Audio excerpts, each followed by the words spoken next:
Halo semuanya, gue Reda Dirawan. Pada kesempatan kali ini gue akan membahas salah satu analisis rasio, yaitu rasio likuiditas. Rasio likuiditas ini merupakan suatu metrik yang digunakan untuk mengukur kemampuan perusahaan dalam melunasi utang jangka pendeknya. Likuiditas sering disebut dengan suatu kemudahan dalam mengubah aset menjadi uang tunai. Hal ini digunakan untuk menghadapi segala bentuk kebutuhan kas yang secara tiba-tiba. Semakin banyak aset yang liquid mencerminkan perusahaan memiliki kredibilitas yang cukup baik. Ada 3 metrik atau rasio yang paling umum digunakan, yaitu ada current ratio, quick ratio, dan cash ratio. Kita masuk ke dalam rasio yang pertama, yaitu current ratio. Current ratio ini digunakan untuk mengukur kemampuan perusahaan dalam membayar utangnya. Ini menggunakan total aset lancarnya. Jadi formulanya itu aset lancar yang meliputi kas, persediaan piutang, dan aset lancar lainnya dibagi dengan utang lancar.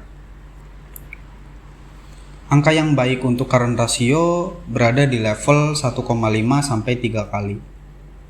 Kita masuk ke dalam contoh perhitungannya. Gue memakai laporan keuangan dari PT Aneka Tambang Tbk untuk tahun 2021. Laporan keuangan ini disajikan dalam angka jutaan rupiah. Diketahui current asset sebesar 11.728.143, kemudian current liabilitasnya sebesar 6.562.383 rupiah. Jadi untuk rumusnya kan current asset dibagi current liabilitas. Untuk current asset sebesar 11.728.143 dibagi dengan current liabilitas sebesar 6.562.383 menghasilkan angka 1,7871 sekian. Kalau dibulatkan menjadi 1,79 kali. Jadi angka current ratio dari PT Aneka Tambang itu sebesar 1,79 kali. Kita masuk ke rasio yang kedua, yaitu quick ratio. Nah, quick ratio ini kurang lebih ya sama ya untuk melunasi kewajiban jangka pendeknya. Bedanya dia menghilangkan persediaan dari total aset lancarnya. Jadi persediaan dihilangin, baru kita bagi dengan utang lancar.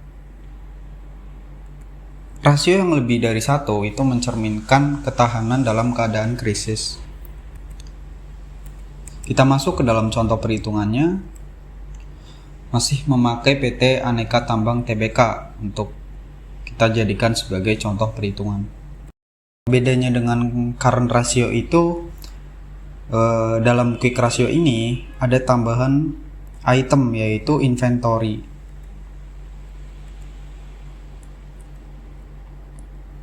Langsung ke contoh perhitungannya. Rumusnya kan current asset dikurangi inventory, baru kemudian kita bagi dengan current liabilitas. Untuk angkanya 11.728.143 dikurangin 3.107.312,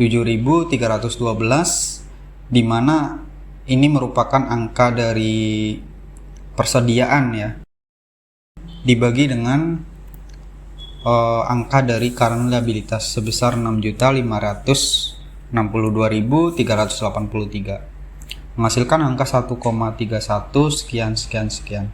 Kalau dibulatkan menjadi 1,31 kali.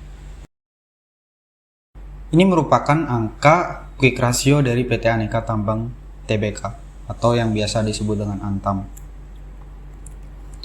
Masuk ke rasio yang ketiga, yaitu cash ratio.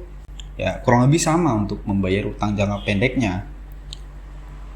Bedanya untuk cash ratio ini dia hanya menggunakan kas dan setara kas.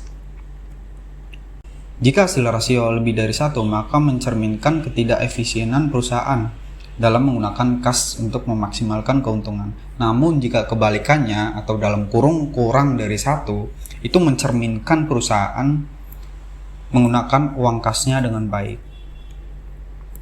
Formulanya kas dibagi dengan utang lancar. Kas ini ya meliputi kas dan setara kas ya.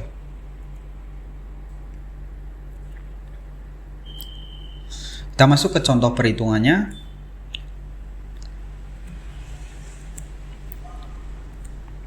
Diketahui kas dan setara kas atau cash and equivalent itu sebesar 5.089.160. Kemudian untuk current liabilitas atau liabilitas jangka pendek sebesar 6.562.383. Rumusnya kas dan setara kas dibagi dengan liabilitas jangka pendek atau current liabilities. 5.089.160 yang merupakan kas dan setara kas dibagi dengan 6.562.383 yang merupakan angka dari liabilitas jangka pendek, menghasilkan angka 0,77 sekian. Kalau kita bulatkan menjadi 0,78 kali. Angka ini merupakan angka cash ratio dari PT Aneka Tambang Tbk.